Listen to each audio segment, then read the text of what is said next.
বাড়িতে কোনো অনুষ্ঠান কিংবা পুজো পাঠ নিজের হাতে তৈরি একটা জিনিস, সেই ঈশ্বরের চরণে নিবেদন হোক কিংবা আত্মীয় পরিজনের সামনেই হোক, আপনি যদি পরিবেশন করেন তাহলে কিন্তু ভিতর থেকে একটা আত্মতৃপ্তি আসবেই আসবে। নমস্কার, কেমন আছেন সবাই? নিশ্চয়ই খুব ভালো আছেন। বাসন্তী রান্নাঘরে সবাইকে স্বাগত। আজকে আপনাদের সামনে তুলে ধরেছি দুর্দান্ত স্বাদের সুজির রসভরা মিষ্টি। এটা খেতে এতটাই সুস্বাদু যে মুখে দেওয়ার সাথে সাথে মুখে মিলিয়ে যাবে। আশা করি ভিডিওটা আপনাদের খুব ভালো লাগবে। তাহলে চলুন কথা না বাড়িয়ে শুরু করা যাক।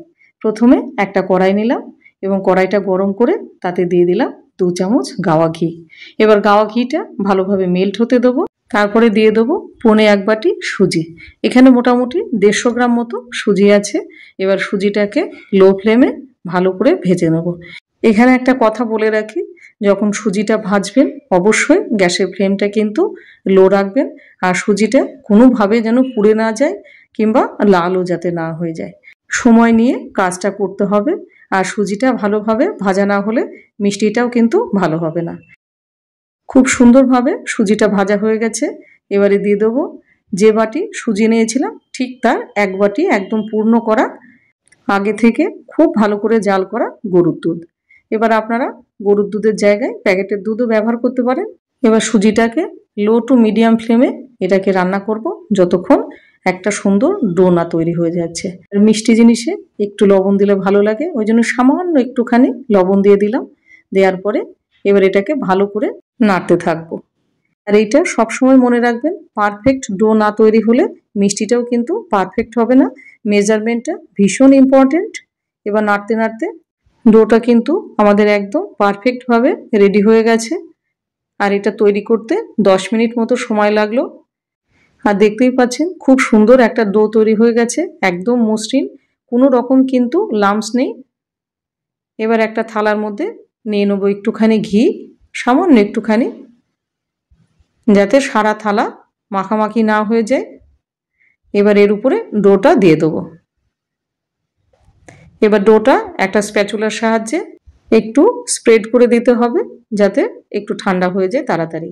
কিন্তু খুব ঠান্ডা হলে হবে না, না হলে মাখতে অসুবিধা হবে। ওই জন্য একটু হালকা থাকতেই কিন্তু আমাদের ডোটা মাখতে হবে। এটা মোটামুটি ঠান্ডা হয়ে গেছে কিন্তু গরমও আছে।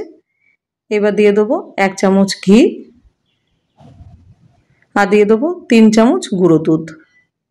আপনার ঘরে যেটা আছে সেটাই ব্যবহার করবেন। আর দিয়ে দেবো 1/2 চামচ মতো বেকিং পাউডার। এবার এটাকে দিয়ে ভালো করে মিশিয়ে নেব। হাতটা পরিষ্কার করে ধুয়ে নিয়ে আসলাম। খুব ভালোভাবে এই ডোটা কিন্তু মাখতে হবে। এটা মোটামুটি 7 থেকে 8 মিনিট একটু সময় লাগবে ডোটা মাখতে। ডোটা মাখার উপরে নির্ভর করছে মিষ্টির ভিতরে কতখানি রস ঢুকবে। এবার এটা ভালোভাবে মাখা হয়ে গেল। আর মাখা হয়ে গেলে এবার ছোট ছোট বল আকারে তৈরি করে নেব।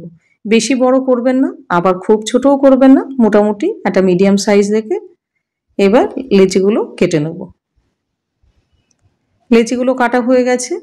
এবার হাতের উপর নিয়ে নেব একটুখানি ঘি, যাতে মিষ্টিটা তৈরি করার সময় কোনো রকম ক্র্যাক না আসে। এবার ভালো করে হাতে চাপ দিয়ে দিয়ে গোল আকার করে এবার মাঝখান থেকে এরপর হালকা হাতে একটুখানি প্রেস করে দেবেন। দেখুন একদম মসৃণ, একটাও কিন্তু গা কোনোভাবে ফাটেনি। দেখতেই পাচ্ছেন কত সুন্দরভাবে তৈরি করে নিলাম। এবার আমাদের সবগুলো রেডি হয়ে গেল। একটুখানি জুম আউট করে আপনাদের দেখাচ্ছি কত সুন্দরভাবে এগুলো রেডি হয়ে গেল। এবার চিনি শিরাটা তৈরি করে নেব। আপনারা চাইলে এটা আগেও করতে পারেন, কারণ মিষ্টিগুলো আমি এখানে ভেজে ঠান্ডা হতে হতে এদিকে চিনি শিরাও ঠান্ডা হয়ে যাবে। এবার চিনি শিরাটা দিয়ে দিলাম 250 গ্রাম চিনি এবং 500 ml জল দিয়ে দিলাম। জল দেওয়ার পরে 2খানা দিয়ে দিলাম এলাচ। এবার ভালো করে একটুখানি মিশিয়ে এবার লো টু মিডিয়াম ফ্লেমে এটা মোটামুটি মিনিট 15 মতো এটা জাল হতে দেবো, যতক্ষণ না একটা চিপচিপা একটা আমাদের শিরা তৈরি হচ্ছে। 1 তার কিংবা 2 তার এই মিষ্টিতে সেরকম কোনো শিরা লাগে না। মোটামুটি একটুখানি পিচ্ছিল হলে, মোটামুটি আঠালো হয়ে গেলে এটা নামিয়ে নেব। এটা আরেকটু হবে, এখনও সেই রকম হয়নি। এবার ফুটতে শুরু করেছে।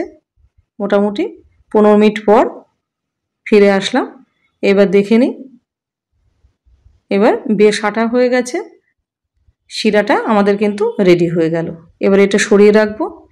এবার কড়াইতে দিয়ে দেবো 300 ml মতো রিফাইন্ড অয়েল। মিষ্টিগুলো সব ভাজতে ভাজতে কিন্তু শিরাটা এদিকে ঠান্ডা হয়ে যাবে।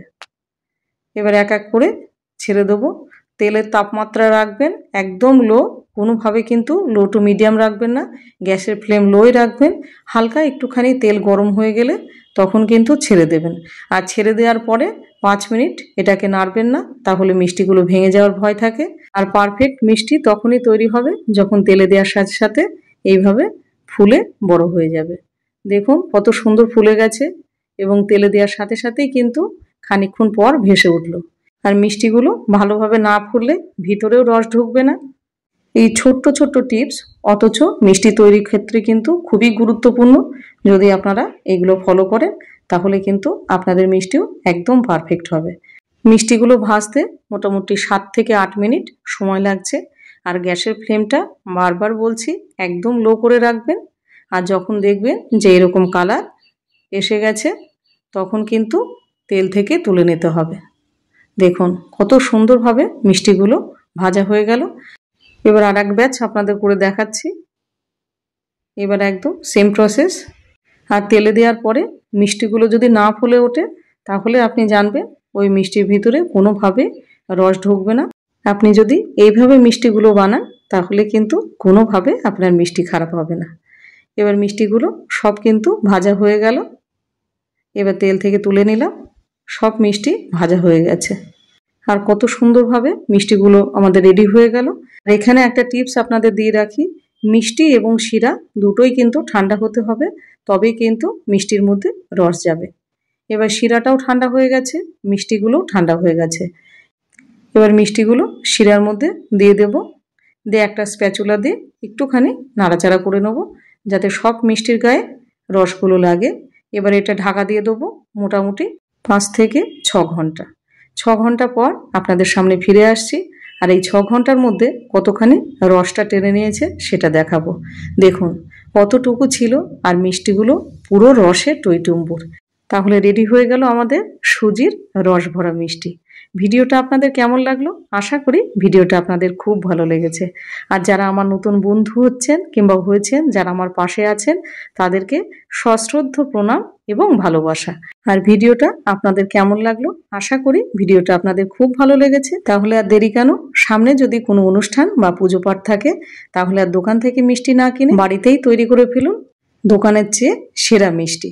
ভিডিওটা যদি ভালো লেগে থাকে অবশ্যই চ্যানেলটাকে সাবস্ক্রাইব করে, আর হ্যাঁ, একটা লাইক কমেন্ট শেয়ার করতে ভুলবেন না। সবটাই আপনাদের জন্য। আর আপনারা যে আমাকে এত সাপোর্ট করছেন, এত ভালোবাসা দিচ্ছেন, এই কৃতজ্ঞতার আমার সীমা নেই। আমি সেই স্পর্ধা দেখাতেও চাই না। আর ভিডিওটা ভালো লাগলে অবশ্যই হাইপ করে রাখবেন। আর মিষ্টিটা এই যে ভেঙে দেখাচ্ছি, কত সুন্দর ভিতরে রস ঢুকেছে, দেখতেই পাচ্ছেন একদম নরম, তোলা যাচ্ছে না, এতটাই ভালো হয়েছে। আর এইরকম ভালো ভালো ভিডিও পেতে অবশ্যই ভিজিট করুন বাসন্তী রান্নাঘর, সেখানে আরও মিষ্টি রেসিপি দেওয়া আছে। তাহলে আজকে চলি, ভালো থাকবেন, সুস্থ থাকবেন।